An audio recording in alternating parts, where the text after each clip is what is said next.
with power, blessing like chant.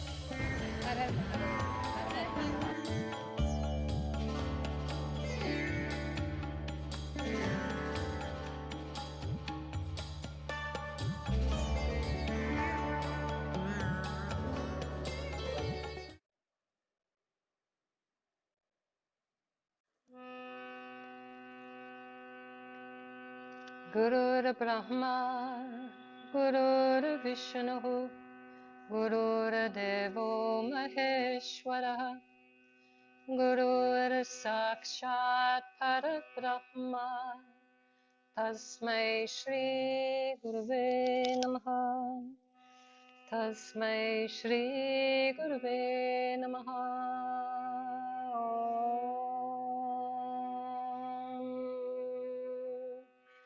Jai Ma, Jai Ma, Jai Jai Ma.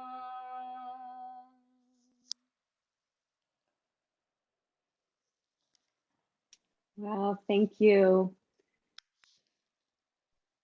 Good evening, everyone. Thank you so much for joining us for this program, the Living Shakti Summit.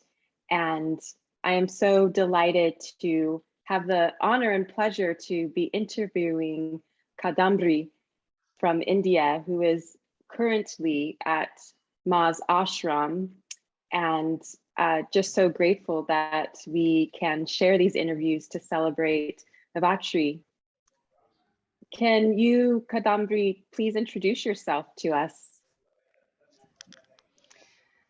Thank you so much for being the host for this summit. I really appreciate that. And it's so wonderful to have this opportunity to share with people Maa's teachings and her work here in India and the devotion of her followers and the fact that we're now publishing her works on Amazon. So I'm quite excited about that. And my name is Kadambari Maa. I came to this ashram here in Haridwar to meet Maa in 2011. And she asked me to come back and serve her here. So 2012, I came back again. At the time, I was living in New Zealand. And I had been on a spiritual path for a long time, meditating, and I was serving at a meditation center in New Zealand. So I came back here to Haridwar, and I was given sannyas initiation, which means to become a renunciate, basically, take vows of renunciation. And that was February 2012. And then I've been out of India a couple of times, but I've pretty much been here since 2012. So it's quite a few years now. And Maa has a few small ashrams in different places. I did spend a couple of months up in the Himalayas meditating in the first year I came, actually. And a couple of months in Maharashtra in a small village a couple of times. But the last few years I've been pretty much in Haridwar and staying in this ashram. And at the end, if we get a chance, I might go outside and just give you a 2-minute tour. Wow, that would be fantastic. Wow, just I'm amazed at hearing about your journey and your devotion. And I'm wondering if you could tell us more about what led you to make the decision to be with Maa and to be at the ashram and to be a renunciate. Well, it's hard to really say there was a lot of planning on my part. So I think this is probably what living Shakti means, to be following your destiny and to listen to the impulses as they come and embrace them. And it is not easy to always embrace these things as they come. There's also resistance at times to think that you don't really want to do something that seems obvious that it's meant to happen because of, various backgrounds that we carry with us. And so I've had a struggle like that. But when I first met Ma in 2011, I just felt like, oh my God, this is the feeling of unconditional love that I'd been searching for my whole life, and all souls are searching for this higher love, this unconditional love. And I really felt it then. It was like a deep connection. And Mars tells you things also about yourself that makes you realize she can see into your past and your future. When you take sannyas, you get a new name and basically new clothes, a new identity. And Ma has given spiritual names to other people, basically seeing into your future to give you this higher vision of who you are, that you still have to find out and realize. But, the path is sort of already set out for you and destined. And so I would say it unfolded, sometimes with me willingly going along and sometimes resisting. So it's been an exciting ride, and I feel like the time is really opening up now. I've been here for 8 to 9 years, or 10 years ago, and it's been, a journey of getting in touch with myself and healing myself at different levels. And service is one of the big ways to do that, using your body and serving the mission, serving the saints and gurus, serving the community, serving nature, and all this selfless service is a very profound way to work through these issues, of the past and the ego and anger and various things. So I don't see Ma all the time. She's a very busy person and she's here and there. In the beginning, I'd spent more time with her. I was traveling on different tours that she went on and doing a lot more like that. The last few years, I've tended to stay here and just be in the ashram when Ma's gone. And she's not here at the moment. So we're just carrying on. Ma's in another state at the moment. So, yeah, I guess that's how it happened.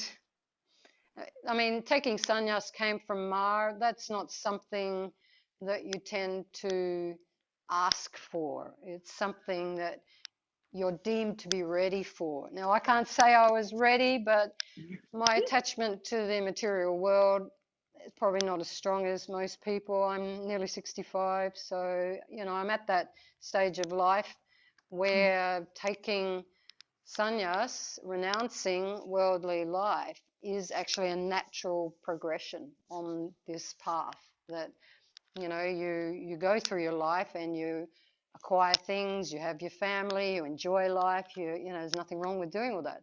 And you're still fulfilling your destiny and doing your karma and your dharma. But at some point, it's like you've gone, okay, I'm done with that. And now I really want to go inside and know who I am before this body drops away. And realizing that is the goal of human life. And that's what Ma is really helping us to accomplish. That's beautiful. Thank you so much for sharing, and so powerful in your decision and to really dedicate yourself to that inner knowledge. Yeah. I'm wondering if you can share more about your devotional practices. I know that one of the things I've really appreciated since coming to know Ma more is that we all are able to show our devotion in different ways and through different methods, and wondering if you can share some of how your devotion comes out. Yes, devotion is key to this path, and it's like bhakti, which means this expression of love for creation and the creator, and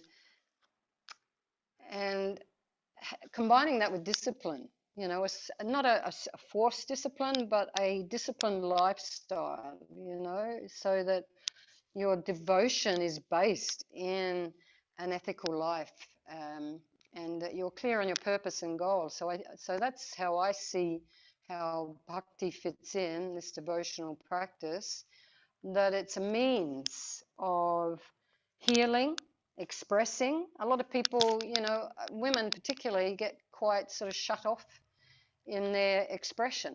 And to sing in front of other people is a very hard thing in the West in these times, Being in India helps with that because more people are more natural with that. But I would like, actually, that led me to say one of the new books, Petals of Wisdom, Yes. the page that I wanted to highlight talks about the key practices of the path. And so I just want to read them and then I can talk from there.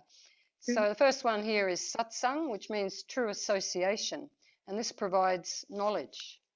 So, even just talking with you now is like satsang. We're sitting together in truth and calling in the divine energies that we're both, connected to, and that becomes satsang, where we're true association. Then yajna, which means sacrifice. It's also called homa or havan, fire ceremonies. This gives strength and vitality. So by doing these fire ceremonies, it's purifying the fire element, it's purifying and giving us vital energy. Seva, I just talked about selfless action. This nullifies the effect of our previous actions or karma. So the seva is really important. And that can also be a form of bhakti, that you're seeing God in everyone, and whatever you're doing, it's for the divine. And then dharma, righteousness, it's the path we have to take to liberation, or they call it moksha here. So we need to tread the right path if we want to reach the destination. Sangeet, and this is where I resonate, music and song and dance. This activates the power of expression. I think it's also very healing for our emotional traumas, and emotions are like energy that we have trapped in our system. And by singing kirtan, I like kirtan, by singing kirtan and having a joyous communal singing practice, or even alone, I can get into it, is it's like it opens up the heart. You're singing these holy names, you're allowing the energy to move, there's this flow, and it's a way of expressing ourselves in a divine way, instead of just crying or laughing or yelling or whatever emotion is sort of stuck there. By chanting these names and doing it regularly, it actually starts to shift these angry or sad or whatever feelings that we might have in our system. So I can vouch for that. And I like to play the harmonium, I like to chant, I play frame drum now, and I like the rhythmic aspect of it, and I like to dance. I'm not in any way trained as a dancer, but just the expression of bhakti through movement, through music and dance. So that's Sangeet. And then, of course, that leads to Dhyan Yoga, which is meditation. And the point is, bhakti leads into meditation, because when your mind is calm and free and your heart is happy, and everything becomes sort of still and empty, and then a natural form of meditation comes. And I see this to be Sri Maa Yoga, how Ma presents it, that we need meditation because it says in the book, Dhyan Yoga, meditation leads to truth, to Sachkhand, to Satlok. It leads to the abode of truth. So we need that inner introspection and contemplation and silence and one-pointed focus and awareness. And that leads us to the truth behind reality. And all these expressions we have, dancing and fire ceremonies and seva, they're all outer meditations. And through those outer meditations, we purify our mind, our body, our environment. We're accruing good karma by doing good actions. We're clearing our karmas and healing ourselves on various levels, and calling in the grace of the Guru, the grace of God, to help us on the path. you know, because grace is a big factor. And the Mm. last one is Guru, Shakti, the power of the Guru, which is knowledge and grace. And this turns darkness into light. Basically, it's taking us from this state of ignorance where awareness comes and we start to see reality as it is. Mm. So, yeah, bringing in my favorite practices, but I actually do all of them at different times and struggle with some of them, but you know, they're all key practices. And the one that gives me the most joy and healing is music. Yeah. Yeah, the opening music that you played for us was so beautiful and felt like I could just feel all of that, all of the bhakti and meditation and devotion within it. So Okay. yeah. Yeah, thank you for sharing your gifts with us.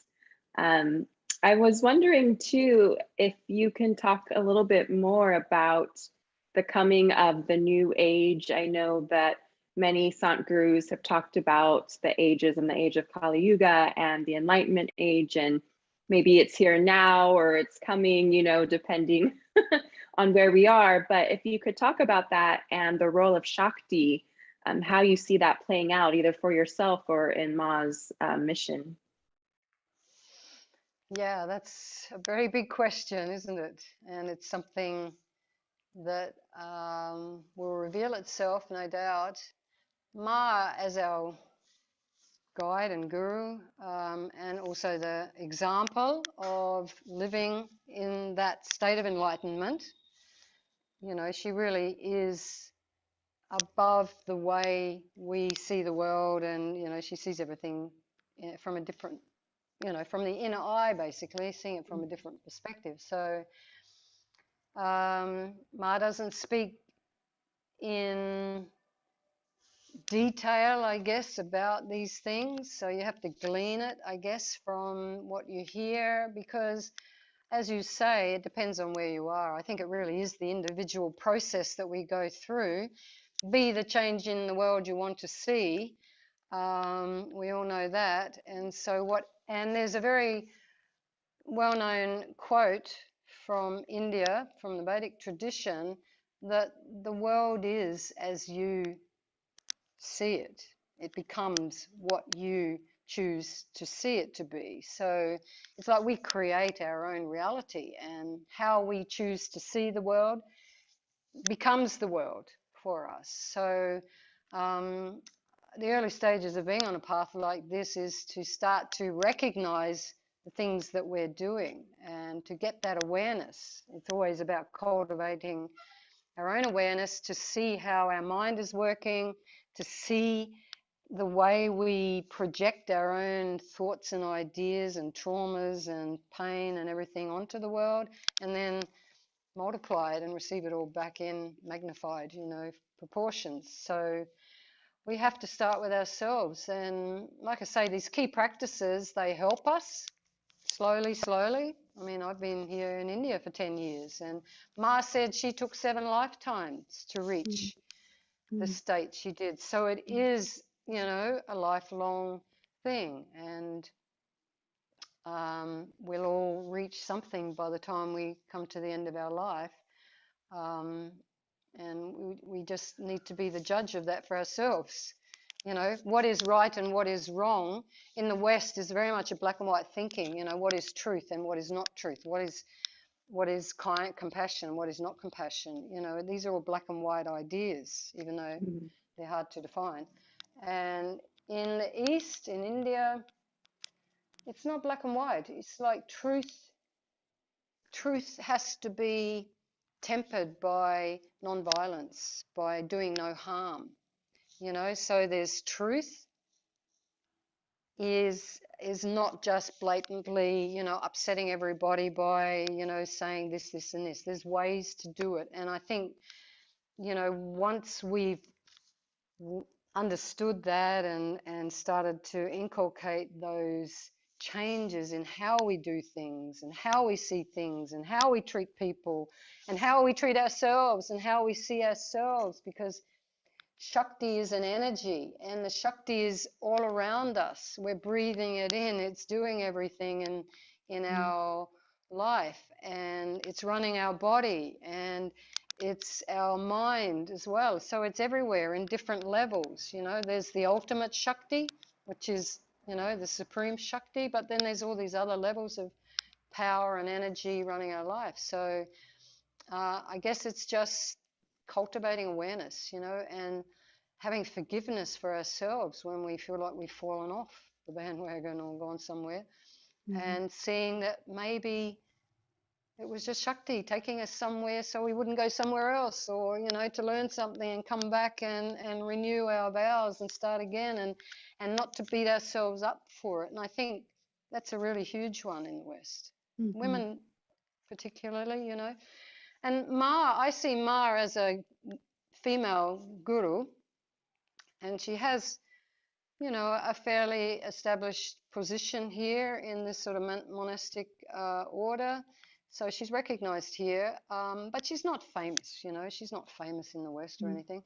So she's, to me, I was talking about that with someone the other day, that I've seen Ma now for 10 years. And I can vouch from my own personal experience that Ma is, you know, a living example. She's a living example, and she can see things that we don't. and she's guiding us even when you don't feel like it's happening. And she embodies this mother power. And what is the mother? You know, everyone needs to ask that. The mother is that creative power. It's the embodiment of love, right? This unconditional love. And most of us think love is some sweet thing, you know, where the mother's there and it's all like this. But anyone who's been a mother will know that when you have children, your unconditional love can look like so many different things, right? It just means you're always there. You're always, you know, standing there behind, cheering your children on, no matter how difficult it gets for them. And to wrap them around the ear hole when it gets like messy. And this is unconditional love. You know, the cleaning process that a child goes through as a baby, the mother has to do this. It's not necessarily fun. And the cleaning process we have to go through on a spiritual path is not necessarily fun. But if you're clear on your goal and you know that you want truth, right? Truth to be that ultimate goal of how you want to direct your life. Then when things get a bit messy, it's not always easy to see it's your own stuff, you know, it's easy to project it out. And sometimes even on the guru or other people like that, you know, that you put it onto them. But really, the guru is like a mirror, giving you something, holding up something empty in front of you so you can see clearly who you are and how you're, where you need to go. And then it's your inner guru that then can reveal itself and start directing your life in a different way, you know, and really accessing that truth from within.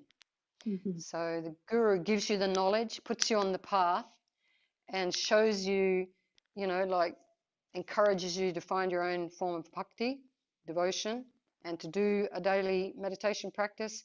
And then it's like, okay, you know, you might be ready to walk the path on your own. You have to walk the path. No one's going to carry you. No mother can carry the child for very long. And the guru can't carry the initiates or the students for very long.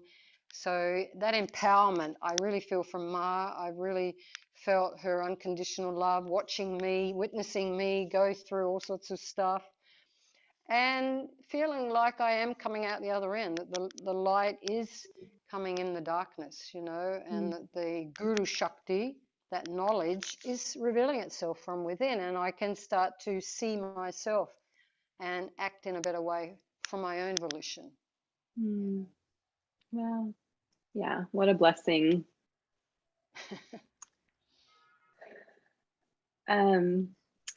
Well, it's so special that you are on the ashram right now in India, and thinking maybe you can share some of the ashram with us. Tell us a little bit what Okay. it's like, or maybe give us a little tour if you're feeling up to Okay. it. Yeah. Yeah. So right now I'm in our meditation hall.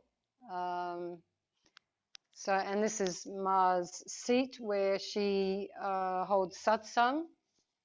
So I've just put this big picture up there, but normally Ma sits there. And this is the hall where people meditate, or they have meetings with Ma, or she gives satsang. Sometimes she gives satsang online for her followers, and she usually does it here in this room. So I'll just move outside of this room. And outside we have a very iconic temple because it's a Shakti temple. And on the roof, it's 108 foot high. So the statue on the roof is, it's a beautiful day today, is 108 foot high. So you can see it behind me there. Yes. So this is Durga Maa, or has different names, but most people would recognize the name Durga Maa. She's sitting on a tiger. She has many weapons. And for Navratri, which starts tomorrow, a lot of people will come and do their worship here and take blessings and, you know, take prasad and all this sort of thing. So we'll start to see a lot of people coming through in the next few days. And this is an ashram. If I go this way, behind me, which is probably about 30 or 40 years old here in a village outside of Haridwar. And I'll take you into the temple and just show you inside so that you get to also have darshan. Darshan means a sacred glimpse of the divine. You know, it might be here that you're seeing it inside, or it might be outside that you're witnessing the power through, you know, in a temple or through your guru, or actually seeing the divine manifest before your eyes. So it depends on your level of devotion, what type of darshan you end up having. So maybe from here, can you see the ashram from here? Yes, we're seeing some of the vines, and Buildings. looks like you're walking through some type of courtyard. Yeah. Yeah, there's a vine above my head. It's an Ayurvedic thing. So they're cleaning in the temple. I said Navratri's coming, so Okay. they're up here cleaning. So you get to Oh, see the wow. preparations. So we have here Kali, Lakshmi, Saraswati, the three Shakti powers that run this universe. And here we have statues for Vishnu, Lakshmi, Krishna, Radha, baby Krishna, and then we have the main Ma. This is the main Ma Murti. Can you see that okay on the screen? Yes, we can. Yeah. Wow. She's sitting on a lion. Wow. And then we have Ganesh Ganapati, Mm-hmm. and then Kali Ma here, who is the power to give moksha, to give us that liberation. So that's the temple. So I'll say Jai Mata Di, and thank you so much for hosting this, and I really look forward to seeing the other interviews and celebrating with everyone. Yes, Jai Mata Di. Thank you so much, Jai Mata. Kadambari. Thank you.